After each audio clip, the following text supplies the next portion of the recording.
Sesungguhnya Gusti Allah itu yang memberi anugerah terhadap manusia. Walakinna aktsarahum la yashkurun. Tetapi kebanyakan manusia itu tidak mau bersyukur. Misalkan seperti ini. Lumrahe wong kalau diberi itu berterima kasih atau melawan. Berterima kasih. Seandainya orang diberi terus kemudian diperintah, kira-kira nurut napa mboten? Nurut. Tapi ada orang kita beri terus, diberi terus, minta bantuan sekali saja. Minta bantuan ngangkat gabah misalnya. Sekali saja dia melawan, kira-kira kita benci atau tidak? Makanya di sini orang yang mendustakan Allah, orang yang tidak percaya kepada Allah, itu digandengi ayat. Terus kue iku sing ngekei anugerah sapa? Sing ngekei nikmat kue sapa? Yang memberi nikmat kita itu siapa? Kalau tidak Allah. Lah kok kamu berdusta? Lah kok kamu berbohong, kufur kepada Allah? Makanya syukur niki teng ayat lintu gampang pahamane. Wa qalilum min ibadiyas syakur. Ayatnya gampang apalane. Wa qalilum min ibadiyas syakur. Jajal apal napa mboten? Wa qalilum min ibadiyas syakur. Dan dari hambaku sedikit yang mau bersyukur. Makanya ketika Sayyidina Umar bin Khattab menjadi khalifah, itu ada sebagian sahabat yang lain setelah sholat itu berdoa, ya Allah jadikan aku kelompok orang-orang yang sedikit. Jadikan aku bagian kelompok orang yang sedikit.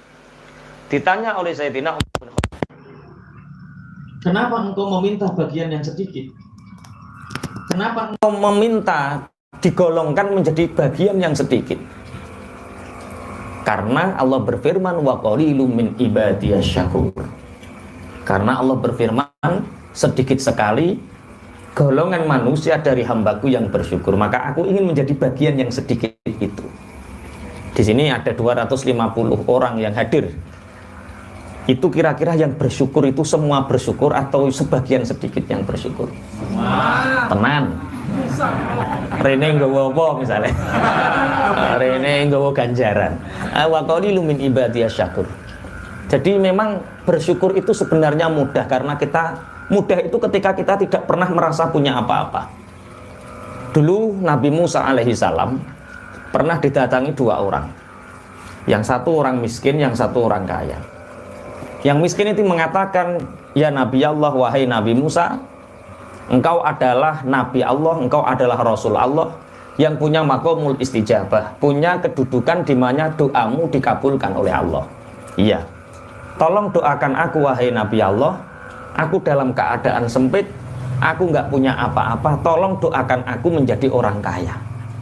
Apa kata Nabi Musa? Iki sing biasane takok-takok tolak miskin. Ngaji nuki yo dulang tolak melarat. Ya ada tolak melarat.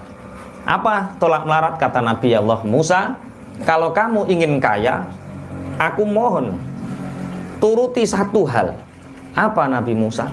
Mulai detik ini bersyukurlah kamu, aku akan mendoakan kamu kaya. Mulai detik ini, jam ini, kamu harus jadi orang bersyukur. Apa jawab orang miskin ini? Wahai Nabi Musa, dengan apa aku mau bersyukur? Yang aku syukuri itu apa? Aku ingin kaya, nggak kaya-kaya. Aku ingin punya uang, nggak punya uang. Yang aku gunakan bersyukur apa? Ya sudah kalau nggak mau. Orang ini pergi sambil menggerutu. Ya kondo gak no sugih ya ngelera kaprah. Yang satu orang kaya. Tapi biasanya mata orang miskin seperti itu ya. Urung lengkap wis dianu. Kemudian orang kaya ini datang, ya Nabi Allah, doakan aku untuk menjadi orang miskin. Jadi yang miskin ingin kaya, yang kaya ingin miskin. Ditanya oleh Nabi Musa, kenapa engkau minta miskin? Karena hartaku telah banyak menyibukkanku, sehingga tenagaku terkuras dengan kekayaanku. Semua waktuku terkuras karena kekayaanku. Tolong Nabi Allah Musa, doakan aku untuk menjadi orang miskin. Apa jawab Nabi Musa? Nggak usah aku doakan. Mulai besok jangan sambung silaturahim. Bercerai-berai saja dengan sahabatmu, dengan teman-temanmu, dengan kerabatmu. Kemudian kamu harus selalu menggerutu. Jangan pernah bersyukur di dalam hati. Keraskan hatimu, musuhi semua orang. Kamu akan cepat miskin. Jadi tahu ya resep miskin? Apa resep miskin? Musuhi wong, menggerutu, putus silaturahim, itu resep miskin. Kalau Anda miskin berarti beberapa hal itu ada di dalam diri Anda. Bagaimana mungkin wahai Nabi Allah aku bisa menggerutu? Bagaimana mungkin wahai Nabi Allah aku bisa memutus tali silaturahim? Bagaimana mungkin wahai Nabi Allah aku tidak bersyukur sedangkan anugerah Allah telah banyak diberikan kepada aku? Dari cerita Nabi Allah sehingga orang ini tidak bisa miskin. Yang miskin tidak bisa kaya. Berarti dari kesimpulan ini resep kita untuk kaya itu apa? Bersyukur. Mulanya enten ayat la in syakartum la azidannakum wa la in kafartum inna adzabi lasyadid. Satu bukti nyata bahwa wa qalilum min ibadiyas syakur, sedikit dari hambaku yang mau bersyukur. Makanya diikrarkan malam ini setelah kita mengaji ayat ini, ayolah kita mudah bersyukur. Wong diknane wis di anu fa bima rahmatin minallah apa nek ngarani fa bidzalika fal yafrahu. Maka orang itu jangan sekali-kali duwe hati susah. Jangan sekali-kali kita punya hati yang sedih karena sedih itu apa? Kriminal atau dosa ngono ae. Lah di dalam hadis Sahih Bukhari diceritakan bahwa Nabi Allah Rasulullah Nabi Muhammad SAW itu menceritakan di Bani Israel itu ada 3 orang. Mungkin sampean sering mendengar cerita ini, tapi ini diulang terus untuk apa? Untuk memberi respon positif terhadap diri kita. Jadilah orang bersyukur.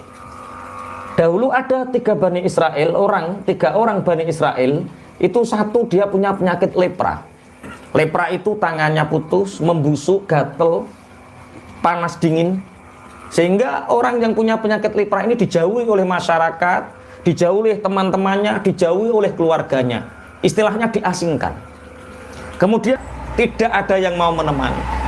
Yang ketiga orang tunanetra, orang buta, dia juga diasingkan, dia juga tidak punya banyak teman.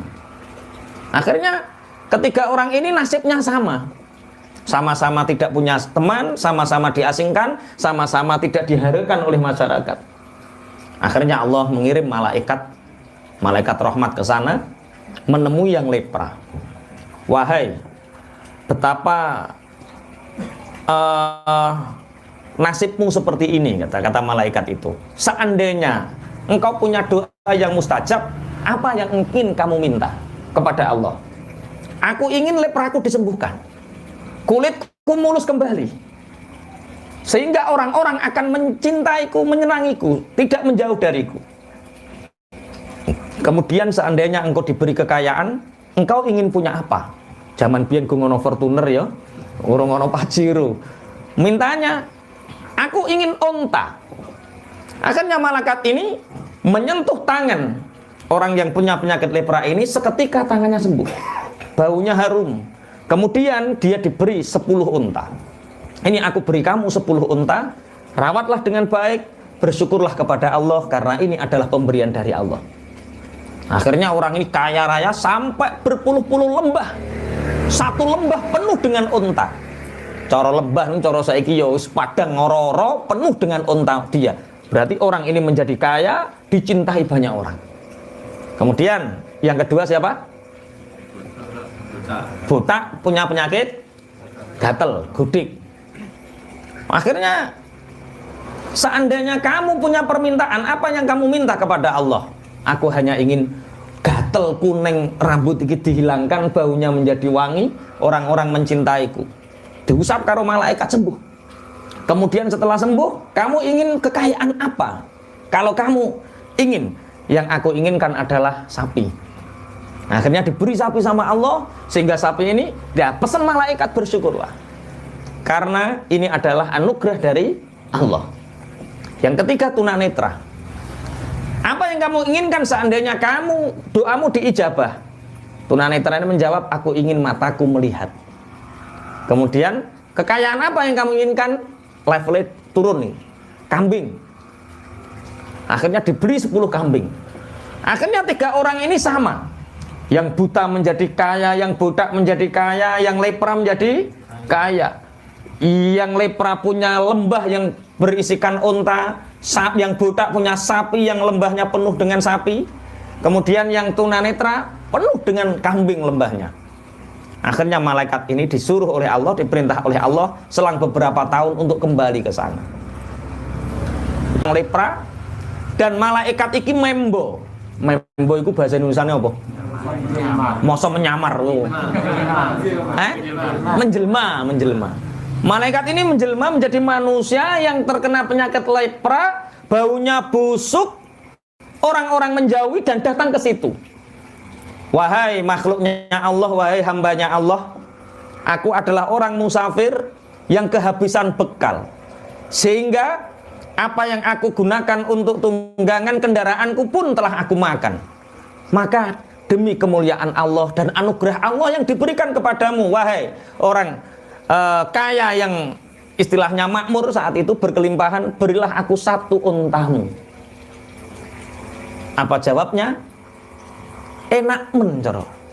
Kene sing nyambut gawe tenan-tenanan, kene yang kerja keras, kuno tahu-tahu njaluk unta.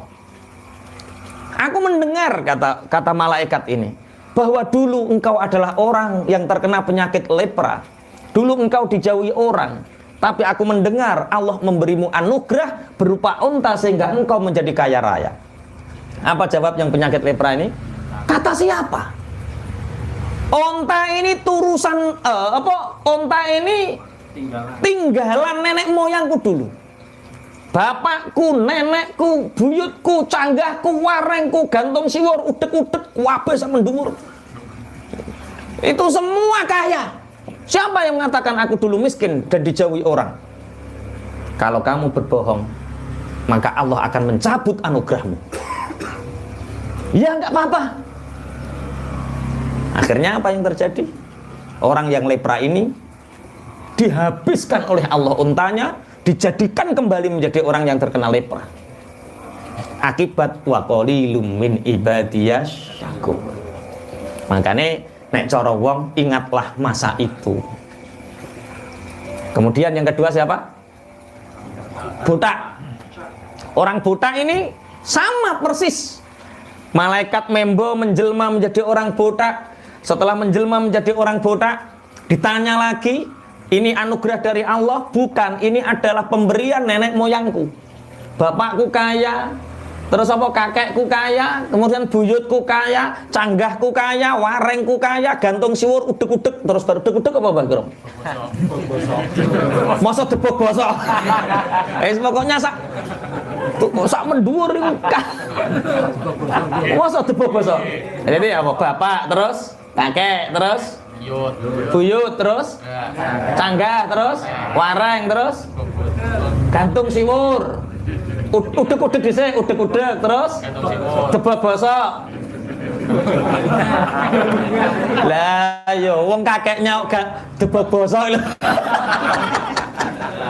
Nah itu kaya semua. Akhirnya aku mendengar bahwa sapi, lembahmu yang dipenuhi sapi ini adalah anugerah pemberian dari Allah, dan aku minta satu saja dari sapimu.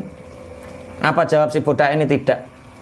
Kalau kamu berbohong, maka harta kekayaanmu akan habis. Enggak, silahkan. Aku enggak pernah berbohong. Habis ini sapi ini. Yang ketiga siapa? Yang buta, tunanetra. Yang lepra hartanya habis, yang sapi hartanya yang buta hartanya habis, yang tunanetra. Ada orang tunanetra ini, malaikat yang menjelma menjadi tunanetra. Dia kesulitan meminta bantuan untuk perjalanannya dimudahkan. Aku minta satu kambing darimu, semoga Allah membalasmu dengan kebaikan. Apa kata tunanetra ini? Kamu nggak tahu saya dulu itu seperti kamu. Jangankan satu, kamu minta 100 tak kasih. Ini semua adalah fadl dari Allah. Ini semua adalah anugerah dari Allah. Sudah kamu minta mana? Sudah kamu minta mana? Akhirnya malaikat itu, enggak, aku enggak minta apa-apa. Aku diutus oleh Allah hanya untuk mengujimu.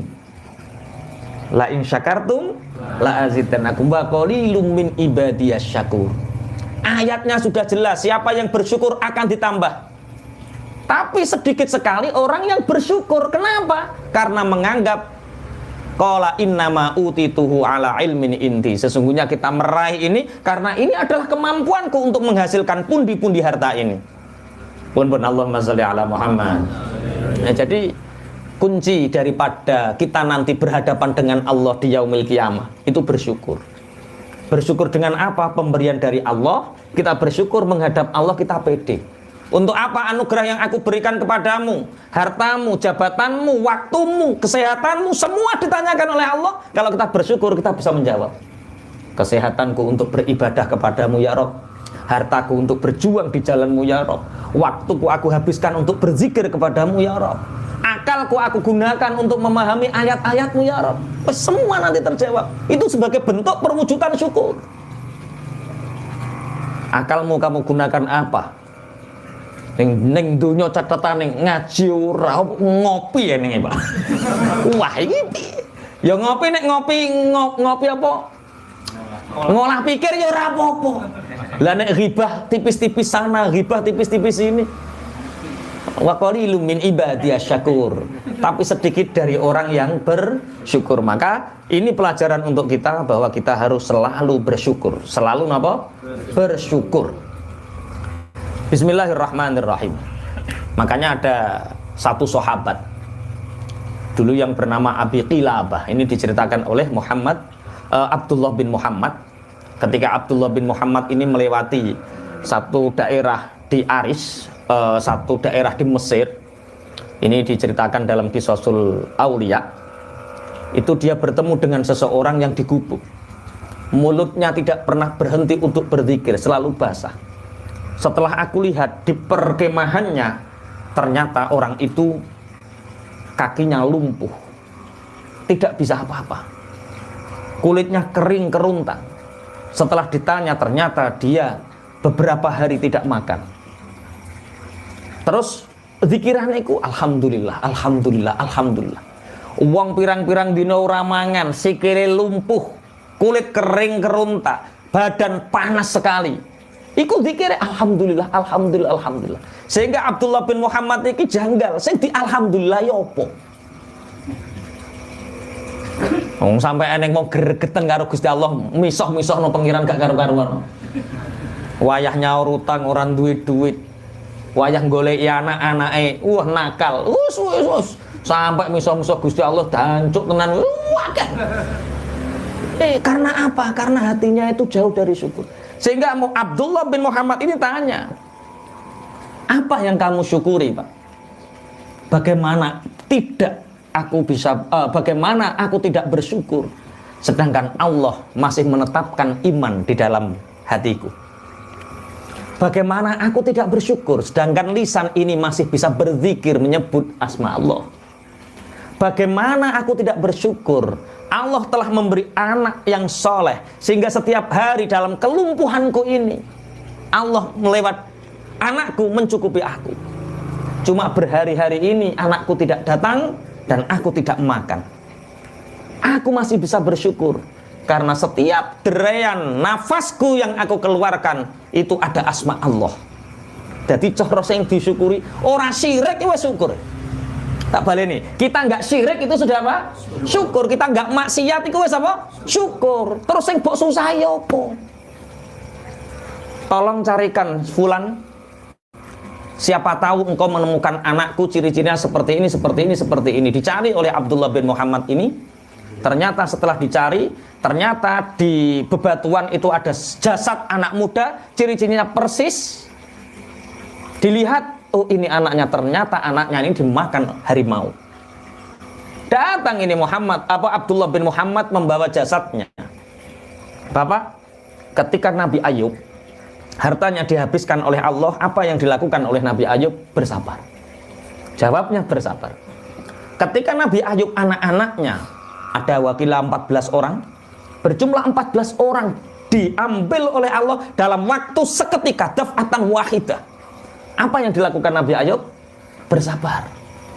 Kemudian istri-istri Nabi Ayub minta cerai. Apa yang dilakukan Nabi Ayub? Bersabar. Aku kabarkan kepadamu, wahai orang tua, bahwa anakmu telah dimakan oleh binatang buas dan jasadnya aku bawa. Wahai fulan, alhamdulillah Allah telah mengirimmu ke sini untuk merawat jenazah anakku. Dalam keadaan seperti itu lu masih bersyukur. Dalam keadaan anaknya dicabik-cabik oleh binatang buas, dia masih bersyukur. Karena apa? Anakku diwafatkan dalam keadaan iman dan berbuat baik kepada orang tuanya. Berarti Allah mengirimmu, wahai fulan, untuk memandikan jenazah anakku, mensolatkan anakku, dan selanjutnya memandikan aku dan mensolatkan aku. Saat itu langsung Abi Kilabah meninggal dunia. Setelah itu Abdullah bin Muhammad ini mencari orang untuk membantu dia. Setelah orang-orang tahu, Masya Allah, ini adalah sahabat besar yang bernama Abi Kilabah. Masyhur sekali. Jasadnya harum, wangi, semerbak, karena orang ini selalu bersyukur. Dan terus awake dibanding Nabi Kilabah, Masya Allah, terus yang kok susahi opo?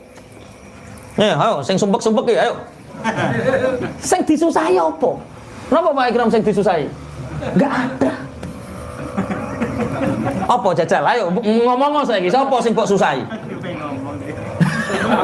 Kalau saya susah itu fafiru ilallah. Wah.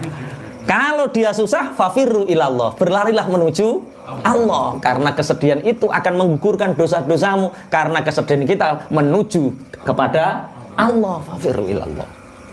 Sebenarnya Allah itu sudah, bahasannya banyak. Innallaha ladzu fadlin 'alan nas. Banyak sekali anugerah yang sudah Allah kasih kepada kita. Cuma kadang-kadang kita itu nggak merasa dikasih Allah. Makanya ada satu hadis dari Rasulullah, al-qalil minal mahbub katsirun, itu penting kita pelajari dan selalu kita tanamkan dalam hati. Al-qalilu minal mahbub katsirun. Sedikit dari yang kita cintai itu akan terasa besar. Tak boleh nih.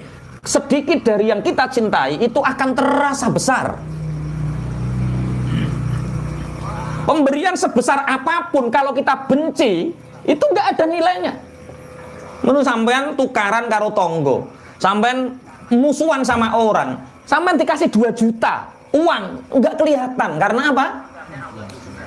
Benci. Saya itu pernah dikasih uang sama Habib Syekh. Karena saya seneng sama Habib Syekh, dikasih uang 2.000, Pak. 2.000, kecil atau besar itu? Hah? Saya pernah dikasih uang Habib Syekh 2.000. Dikasih Gus Bahak mulai 20.000 sampai 1.000 sampai petang atau 1.000 you tahu. Uangnya masih, Pak, sampai sekarang. Karena apa? Aku mencintai mereka. Tak simpen. Masih 2.000. Tapi titiknya tak tambahi dewi, Pak. 2 miliar. Loro kan 2.000 toh, nolih tak tambahi. Ditambahi piro tak kayak titik.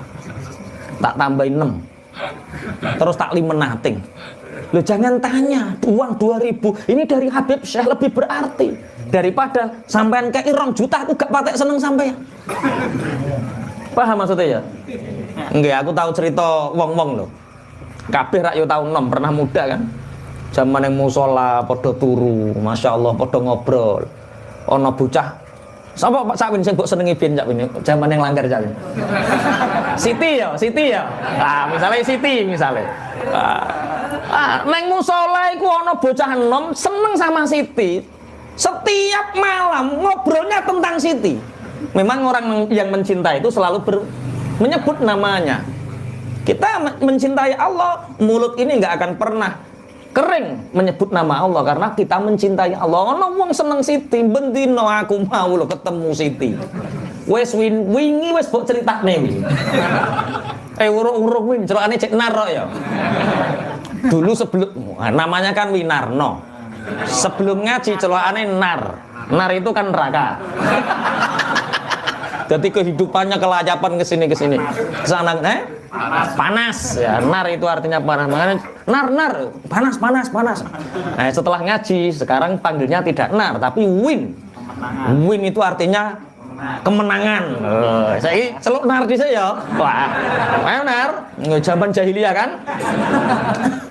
Ayo nar, wingi ki wis sampean ceritake kamu ketemu Siti ya, tapi ini beda kok. Beda gimana Mas Nar? Siti itu tadi senyum sama saya. Wah, senyum tok dari yang dicintai. Masya Allah, ora iso lali. Wong seneng. Sampai jadi bojone.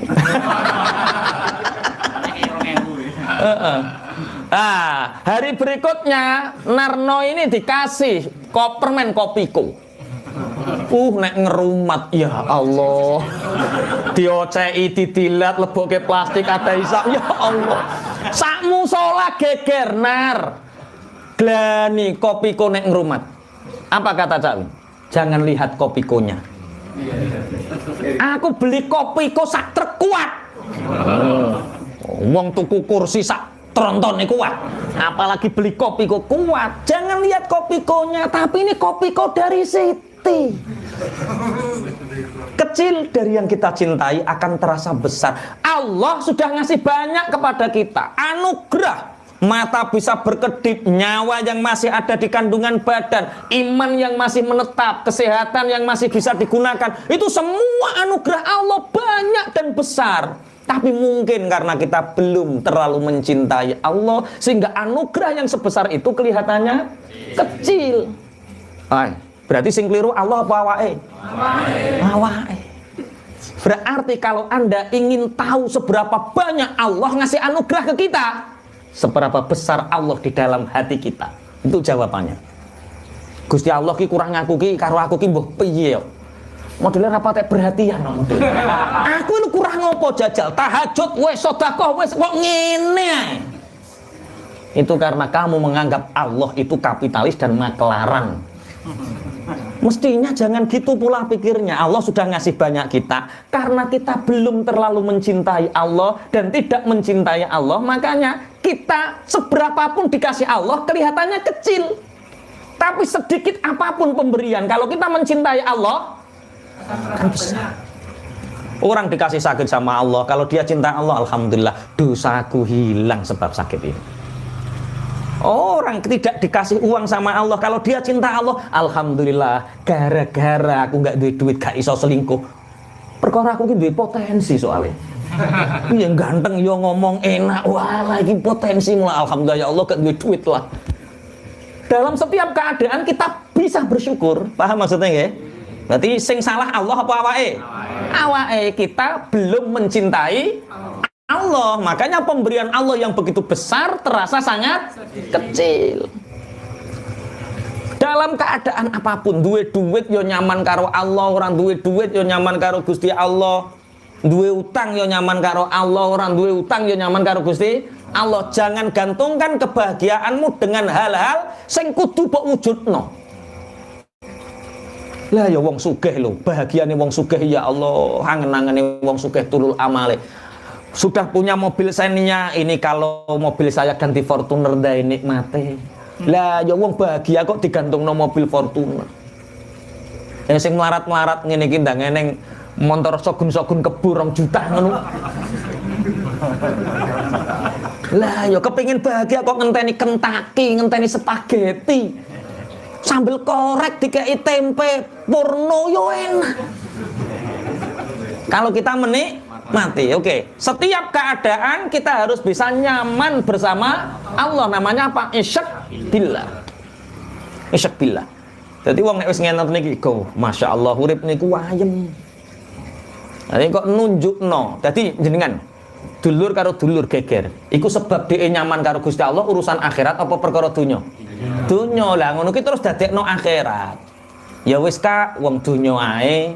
Aku rasah rapopo, engko tak sumbang. Ndae ana wong. Lah sing mbok golek iki akhirat apa donya? Nek sing mbok godhek donya kecewa. Karena dunia belum tentu kita miliki, bahagia kita nggak bisa. Lah yo sing loro-loro, kok ayem kok ngenteni sehat lho. Gak yo katok sampean. Yo nek waras. Kebablasan. Yuk, bahagia itu kapan? Ya sekarang. Dengan apa kita bahagia? Isyak billah. Wis matur nuwun Gusti pokoke loro ngene iki yo mbok awasi. Ngurangi dosa. Iya. Murid cerdas sing ngene iki. Iya toh. Wong sehat karo wong loro iku bandingane, Masya Allah. Pahala itu berlipat-lipat orang yang sakit. Makanya ketika Allah mencintai seorang hamba dan hamba itu telah banyak maksiat, wis tumpuk-tumpuk, Allah menjadikan dia sakit. Karena di dalam orang sakit itu kata Rasulullah, dia itu ditunggoni 4 malaikat. Satu malaikat yang mengambil raut muka sing asale cereng orang sehat, kalau orang sakit pucet. Berarti di situ ada malaikat. 2 malaikat yang mengambil tenaga, karena orang sehat tenaganya kuat, orang sakit lemah. Yang ketiga mengambil rasa. Orang sehat makan telap-telap, ngombe seger, orang sakit pahit. Yang keempat, malaikat yang mengambil nyawa yo bablas, nyawa dosa. Jadi asalnya kita banyak dosa, kita sakit dan bersabar, kita sehat, tenaga kembali, raut muka kembali cerah, kemudian makan terasa enak, dosa diampuni oleh Allah. Lah terus sing mbok pikir apa kok sampai susah? Isyak billah. Tapi anu tau Ustaz, saya melarat-melarat ini kan pengen duwe omah. Masa kok setiap hari kok kos numpang di orang kontraktor. Lah yo. Makanya dulu saya sering tak ceritakan ya. Saya itu punya temen cacat. Sama seperti saya cacat. Cuma bedanya dia punya istri 2, saya 1. Iya, istrinya berapa? 2, 1. Punya rumah tidak. Anaknya banyak. Dari 2 istri itu, kalau nggak 8 ya 9 anaknya itu. Kalau hati saya itu ada detik-detik apa jendik-jendik hubud dunia, kok mikir dunia sampai kemrungsung lali apa-apa, biasanya istri ngajak ke sana. Itu yang digunakan itu rumahnya perhutani, Pak. Jadi kan di tengah hutan ada rumah perhutani yang ditinggalkan. Dia minta izin ditempati di situ. Omahe welek, bojone loro, semayang. Sampai omahe apik tumbakan mobil ora disayang bojo jajal biyen. Itu bojone saya. Saya sama istri itu pernah jam 6 pagi. Saya kalau ke sana itu memang sering pagi karena siang banyak aktivitas. Pagi itu assalamualaikum, Masya Allah Pak Yai, aku dirangkuli karo bojoku. Masya Allah bojone yo ning kono kabeh, anake kari loro. Sing 7 mondok kabeh. Lah ngobrol sampai jam setengah 8. Yang laki-laki itu ngomong, "Dek, Pak Yai enggak sampean paringi sarapan." Sarapan apa to, Bang? Lah piye lho, kae sore beras wis telas. Beras dari tadi sore itu habis. Coba ono wong wedok beras entek lu ra kondo sing lanang dan nyaman bahagia dia. Nek bojomu piye? Beras masih setengah sak, ya Allah, beras entek gak nengker ya Allah. Ini ya Allah deh gak ngomong. Ya sebentar Pak Yayo, karena saya menghormati zuhud perasaan itu lebih didahulukan daripada zuhud perut. Kalau perut haram bisa dimuntahkan, tapi sekali menyakiti karena saya mungkin kasihan dan saya pulang nggak enak, tak tunggu Pak. Yo jim tak golek beras, beli beras, tukune saya udah 3,5 kilo atau piro. Dimasukkan majikom sarapan bareng saya. Sarapan bareng, tak tanya. Anak yang pertama di mana Kang? Anu Pak Yai, yang pertama itu neng Mojokerto. Yo tak titipno ngene Kiai Glundung. Ya biaya, ya enggak kok. Enggak. Dadi ono ning Mojokerto dititipno kiai ora biaya, terus ning Kediri biaya. Kabeh anak 7 mondok kabeh saleh kabeh. Karena apa? Zuhud, qanaah. Lah lu iso isyak billah. Jamaah sama istri biasa urip nang tengah alas biasa. Enggak ada apa-apa. Sampean Masya Allah duit ning rekening jek 2,5 juta, paniknya setengah mati. Itu berarti kesalahannya siapa? Diri kita sendiri. Makanya dalam keadaan apapun ingatlah kamu dalam pengawasannya Allah. Ketika kamu baca Quran, Allah mengawasimu. Ketika kamu mengamalkan isi dalam Al-Quran, Allah mengawasimu. Illa kunna alaikum syuhudan intufiduna fi. Terus apa yang kita risaukan? Wong Allah selalu bersama kita. Oke ya, siap ya? Wes. Iki sesuk gak oleh sambat ngene kiai, Pak Yai ngeten wis. Apa yang kamu risaukan? Allah selalu bersama kita. Pun telajengaken. Wa ma ya'zubu 'an rabbika min mithqali dzarratin fil ardi wala fis sama. Ini untuk menunjukkan betapa kuasanya Allah. Tidak ada satupun yang samar bagi Allah. Bahkan sebiji dzarrah, atom yang ada di bumi, atom yang ada di langit, bahkan lebih kecil dari itu, semua dalam penguasaan Allah. Gusti Allah ngopeni semut gak ono sing kliwatan, ngopeni manuk gak ono sing kliwatan, ngopeni makhluk sedunia gak ono sing kliwatan. Sampai ngopeni pitik 300 ono sing telu gak keimangan. Oke. Terus apa yang kita ragukan? Mulane sing joko-joko sing durung nikah-nikah itu.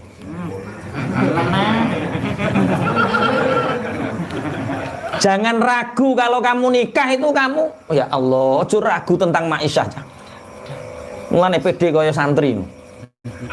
Santri pulang nggak punya pekerjaan. Delok. Kadang memang itulah hidup itu aneh.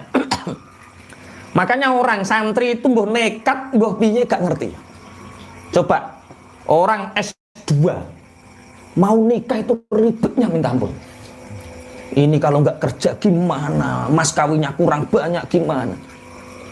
Terus setelah ini malah walah akeh. Santri pekerjaan nggak punya. Nikah mahare yo sithik. Yo nikah, Pak. Yo wani. Oh, ngaku mas kawinku utang kok. 350 nggo bayari naib utang akhirnya gratis perkara naibe gak mentolo mungkin. Tapi yo gak apa-apa. Allah itu menjamin kita. Perawan itu sebelum nikah duduh susu nggak keluar. Tapi ketika sekali dia nikah dan hamil di sini 4 bulan, anak belum dilahirkan rizki sudah dikeluarkan sama Allah. Duduh susune wis metu. Karena apa? Dan ini jaminan Allah. Terus apa yang kita ragukan? Apa nang wis lahir cangkeme wis disuwek? Alah iku mesti ane sing nyeseli ya. Oke, wis ayem ya.